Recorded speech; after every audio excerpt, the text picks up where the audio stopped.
தென்மேற்கு பருவமழை தீவிரமடைந்திருப்பதை அடுத்து தமிழ்நாட்டில் பரவலாக அணைகள் வேகமாக நிரம்பி வருகின்றன. கேரளாவில் மேற்கு தொடர்ச்சி மலைப்பகுதிகளில் பெய்து வரும் கனமழை காரணமாக சிறுவாணி அணை நீர்மட்டம் ஒரே நாளில் 3 அடி உயர்ந்துள்ளது. நேற்று நீர்மட்டம் 35.35 அடியாக இருந்த நிலையில் இன்று 38.67 அடியாக அதிகரித்துள்ளது. கனமழை காரணமாக அணையின் நீர்மட்டம் கடந்த ஒரு மாதத்தில் 27 அடி உயர்ந்துள்ளது. மேட்டுப்பாளையம் பில்லூர் அணை இரண்டாவது முறையாக அதன் முழு கொள்ளளவை எட்டியது.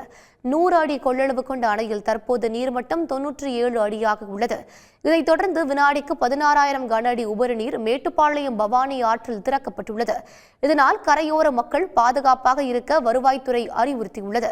மேற்கு தொடர்ச்சி மலைப்பகுதிகளில் மழை வெளுத்து வாங்குவதால் பொள்ளாச்சி ஆழியாறு அணைக்கு நீர்வரத்து அதிகரித்திருக்கிறது. அணைக்கு வினாடிக்கு 3,356 கன அடி தண்ணீர் வரும் நிலையில் அணையிலிருந்து 85 கன அடி தண்ணீர் வெளியேற்றப்படுகிறது. அணையின் நீர்மட்டம் 5 அடி அதிகரித்து 95.80 அடியாக உள்ளது. சத்தியமங்கலம் பவானிசாகர் அணைக்கு நீர்வரத்து 20,092 கன அடியாக இருந்த நிலையில் தற்போது 16,661 கன அடியாக குறைந்துள்ளது. உடனுக்குடன் செய்திகளை தெரிந்து கொள்ள சன் நியூஸ் பெல் ஐகானை கிளிக் பண்ணுங்க.